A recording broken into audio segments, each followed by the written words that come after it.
Hello, how are your spinal discs today? Happy, resilient, bouncy, cheerful?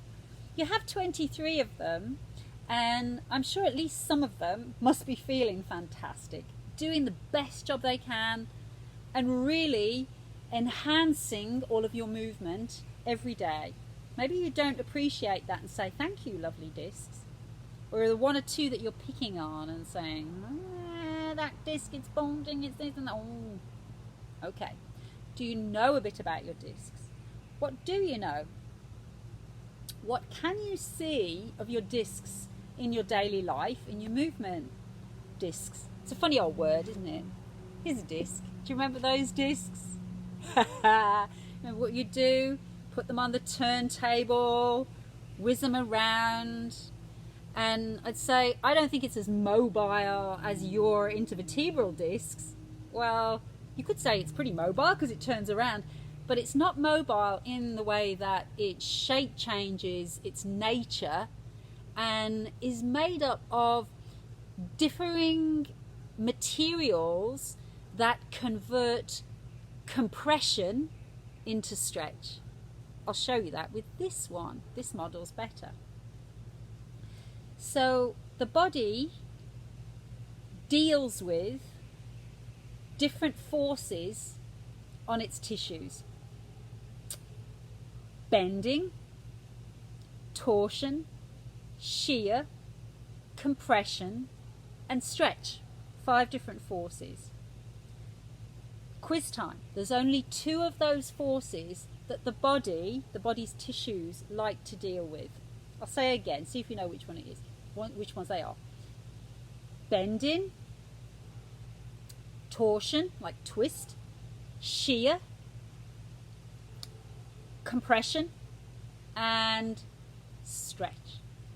Only 2 the body really actually likes and can deal with effectively. Compression and stretch. And the disc is a fabulous example of that. Briefly going back to this one as a model. It's quite a good model in showing you something about the disc. The disc is made up of 2 different types of matter. And really they blend, so it's not quite as clear cut as one thing and then another. But the middle part is a soft, water-filled element. Very watery. It has glycosaminoglycans. They're very water-binding molecules. And then around that, it starts to get thicker and more fibrous. And you can kind of see maybe in a record, it has rings. It has rings going around it. And your disc has that too. Something called the annulus fibrosus, which is more fibrous rings that go all the way around. And some of those rings are in a cross weave kind of fashion, like a basket weave fashion, like I've kind of done here. In my scarf here, like a cross weave, which is very strengthening, very strong. You know, sails are made in that way, where you'll have a cross weave, and then you'll also have like horizontal fibers as well. So the middle is this smushy part, and then you've got these more collagen fibrous layers are all the way around. So this disc is better for the proportion than this disc. But this is, I can't sit here forever and wrap my ball here around. So I hope you get the impression, okay. So here we've got this fluidy, mushy, whooshy bit in the middle. And when you have forces come down, such as if you land from a jump, you go running, even you take a step, you bend down, your body's coming down in gravity, that's adding compression to your spine, and your discs deal with that compression through the mushy, fluidy bit by pushing that out, spreading that out into the more fibrous parts and converting that into stretch. I'll show you that again. So more soft at the edges, blah, blah, blah, blah. Compressional forces, whoosh, that converts stretch from the compression. So the outer parts are stretchy and holding back. This is so cool. What a brilliant design you have that can take compression, spread it out over more time, because that fluid takes a while to push out, slowing compression down, spreading it out over more time and converting to stretch. Isn't that so cool? And your discs, all 23, are doing that and efficiently, fluidly adapting to your body. I can show you that just a little bit here, so that if someone, let's see if I can become less headless. Less headless me, a little less headless. So for example, if you were to bend your legs, the discs would become more compressed and wider, or a little bit wider, flatter and wider. And then when you come up, they'd become taller. Bend down, they become wider, flatter and wider, taller discs, wider discs, taller discs, wider discs, and taller discs. Fun, isn't that good? Maybe that feels good to move that way. And if you're not sure, try the opposite. So we often hear the cue to lengthen the spine. Lengthen your spine, as if that position is the only spine that is the right one for your spine. It isn't really, because your body's super resilient and it's always adapting in many, many ways to make that adjustment.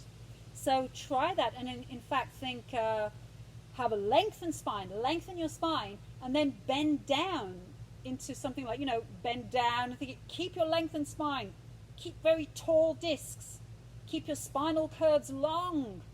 And that feels to me like it's a lot of tension in my spine, and I don't like it. And in fact, I notice I'm not even breathing very well.